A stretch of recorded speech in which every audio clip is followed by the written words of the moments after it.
آپ صلی اللہ علیہ وآلہ وسلم کے والد ماجد کا نام عبداللہ اور والدہ کا نام آمنہ ہے۔ والد کی طرف سے نسب یوں ہے: محمد بن عبداللہ بن عبد المطلب بن ہاشم بن عبد مناف بن قصہ بن کلاب سے لے کر آخر کار بن عدنان پہ جا کر رکتا ہے۔ اور والدہ کی طرف سے نسب یوں ہے: محمد بن آمنہ بنت وہب بن عبد مناف اور آخر کار جا کر زہرہ بن کلاب بن مرہ پہ رکتا ہے۔ یہاں دو باتیں قابل توجہ ہیں۔ نمبر 1، حضور صلی اللہ علیہ وآلہ وسلم کے والدین کا نسب نامہ کلاب بن مرہ پر مل جاتا ہے اور آگے چل کر دونوں سلسلے ایک ہو جاتے ہیں، یعنی کہ عدنان تک کا نسب نامہ صحیح سندوں کے ساتھ ثابت ہے۔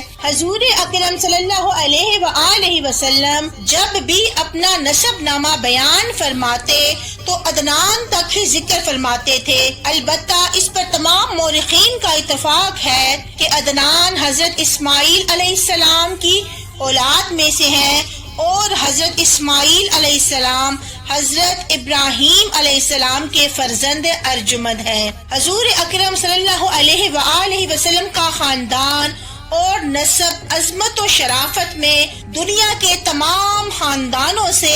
اشرف و اعلیٰ ہے، اور یہ وہ حقیقت ہے جس کا آپ صلی اللہ علیہ وآلہ وسلم کے بدترین دشمن بھی کبھی انکار نہ کر سکے۔ چنانچہ حضرت ابو سفیان رضی اللہ تعالی عنہما نے جب وہ کفر کی حالت میں تھے بادشاہ روم ہرقل کے بھرے دربار میں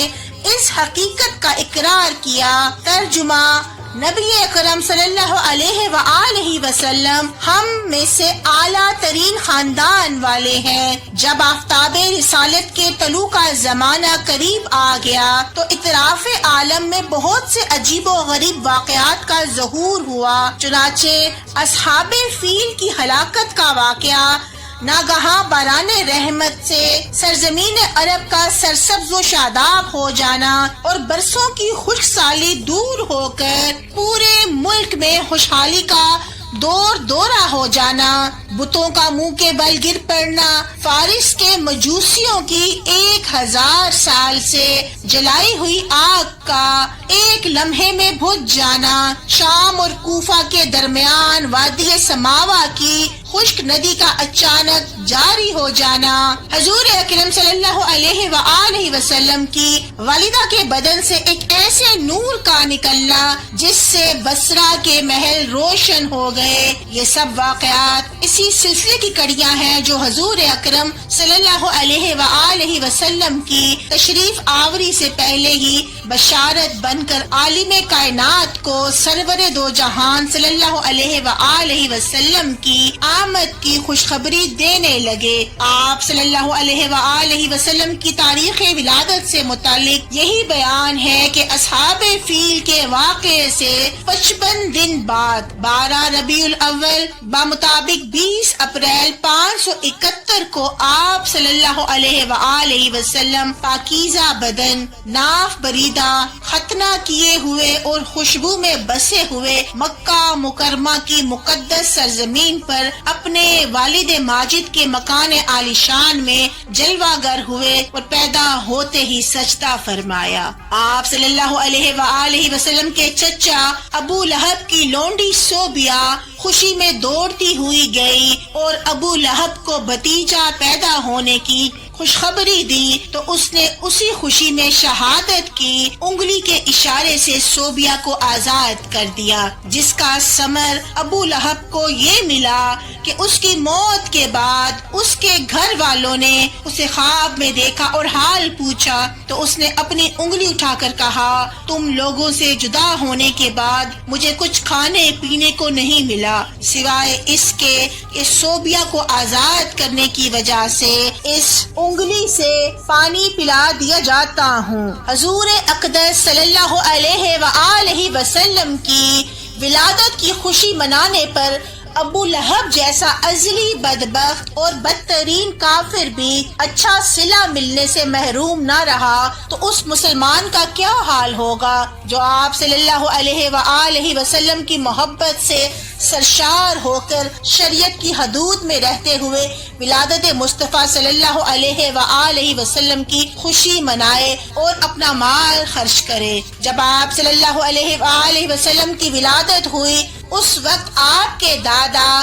حضرت عبد المطلب رضی اللہ تعالیٰ عنہما طواف کعبہ میں مشغول تھے۔ خوشخبری سن کر آپ خوشی خوشی حرم کعبہ سے اپنے گھر آئے اور والہانہ جوش محبت میں اپنے پوتے کو سینے سے لگا لیا، پھر کعبے میں لے جا کر خیر و برکت کی دعا مانگی اور محمد نام رکھا۔ سب سے پہلے حضور اکرم صلی اللہ علیہ وآلہ وسلم نے ابو لہب کی لونڈی صوبیہ کا دودھ نوش فرمایا، پھر اپنی والدہ ماجدہ حضرت آمنہ رضی اللہ تعالیٰ عنہما کے دودھ سے سیراب ہوتے رہے، پھر حضرت حلیمہ سعدیہ رضی اللہ تعالیٰ عنہما آپ کو اپنے ساتھ لے گئیں اور اپنے قبیلے میں رکھ کر آپ کو دودھ پلاتی رہیں، اور انہی کے پاس آپ صلی اللہ علیہ وآلہ وسلم کے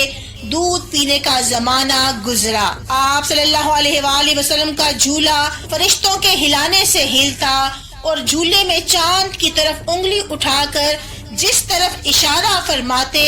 چاند اسی طرف جھک جاتا تھا۔ بچوں کی عادت کے مطابق کبھی بھی آپ صلی اللہ علیہ وآلہ وسلم نے کپڑوں میں بول براز نہیں فرمایا، بلکہ ہمیشہ ایک مقررہ وقت پر رفع حاجت فرماتے۔ جب آپ صلی اللہ علیہ وآلہ وسلم نے اپنے پاؤں پر چلنے کے قابل ہو گئے تو باہر نکل کر بچوں کو کھیلتے ہوئے دیکھتے، مگر خود کھیل میں مشغول نہ ہوتے۔ لڑکے آپ کو کھیلنے کے لیے بلاتے تو آپ فرماتے مجھے کھیلنے کے لیے پیدا نہیں کیا گیا۔ جب حضور اقدس صلی اللہ علیہ وآلہ وسلم حضرت حلیمہ سعدیہ کے گھر سے مکہ مکرمہ پہنچ گئے اور اپنی والدہ محترمہ کے پاس رہنے لگے تو آپ کے والد ماجد کی باندی حضرت ام ایمن رضی اللہ تعالیٰ عنہما آپ صلی اللہ علیہ وآلہ وسلم کی خاطرداری اور خدمت گزاری کرتی۔ یہی آپ صلی اللہ علیہ وآلہ وسلم کو کھانا کھلاتی،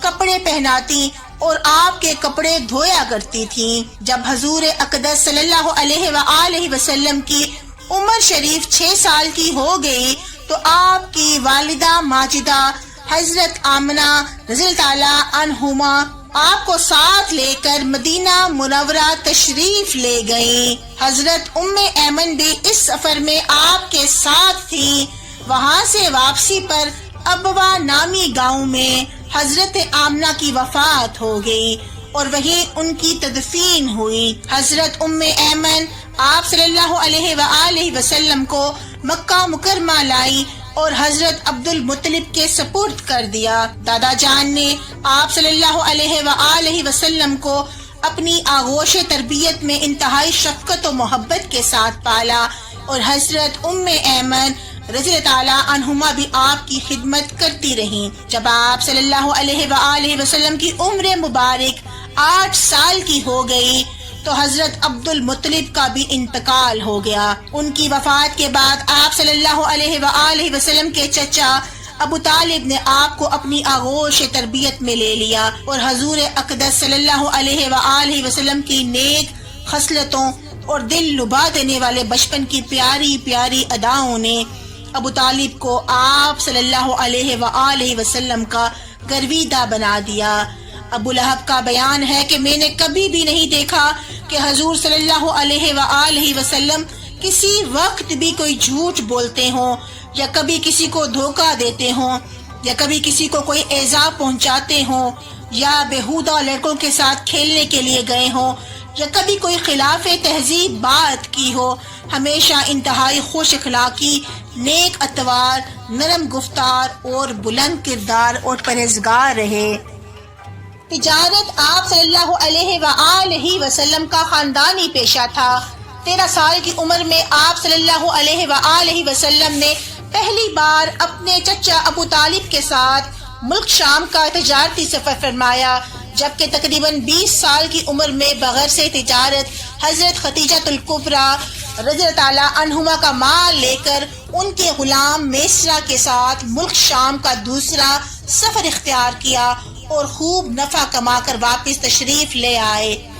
حضور اقدس صلی اللہ علیہ وآلہ وسلم کے بچپن کا زمانہ ختم ہوا